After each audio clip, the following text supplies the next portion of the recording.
Welcome to our GE display teardown video. Here we are going to cover the teardown of the white and blue GE displays that might be existing at your store when you go in to install the new GE appliance display.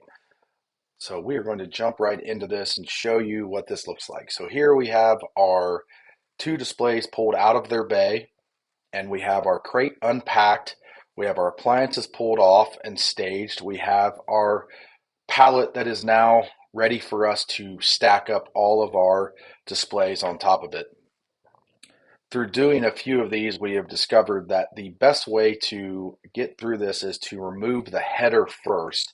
So what we're going to try to cover the most of in this video is how you successfully remove this and safely remove it so you don't have any fall hazards on top of you or your partner's heads while you are removing. Pointing out here, cam locks. So just like on the new displays, these have cam locks on them too. So what we are going to do is we are going to, after we remove the header, we are going to have those cam locks ready to be unlocked so we can just lift these panels off. It's going to protect our posts that we are going to reuse for the install. So the first thing you want to do for this header is you do want to take off the fascia here. You're going to crack out those screws and remove that header.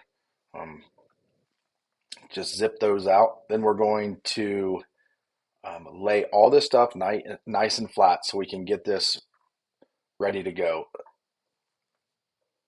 Here we are removing the side screws. So you have some side screws, some front screws, and then you are also going to have a white shroud on the back that is covering up some very necessary screws. The last thing we're going to do though, we're going to leave all the screws in that white L-shaped bracket.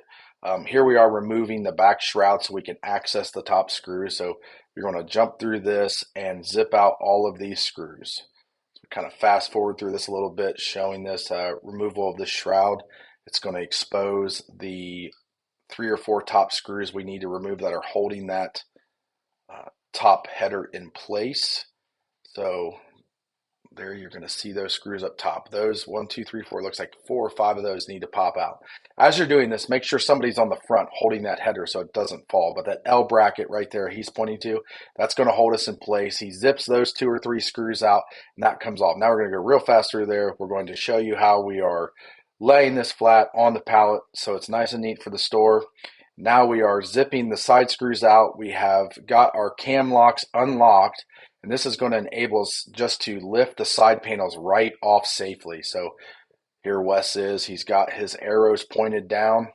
He's just going to show you, hey, a trick is on this. If you see the writing needs to be down. That's how way you know your cams are unlocked. This also protecting our post down at the bottom. Now we're going to just start zipping all the screws off so we can get to those last 2 panels that are being held together by that L bracket. So we're popping off the left upright panel. Again, he's unlocking those cams. We're zipping off the braces, so this will come loose. That comes loose. Now we're to the back panel. The back panel, we remove that little box off the front, hold those 2 good. He said every screw needs to be removed on this so we can start pulling this apart and getting it down to our base. This is the safest and most effective way to do this, guys. It also saves your post in the base. So zip everything out in this order, lift it out, and you'll see that our pallet was really nice, nicely stacked there. There we go.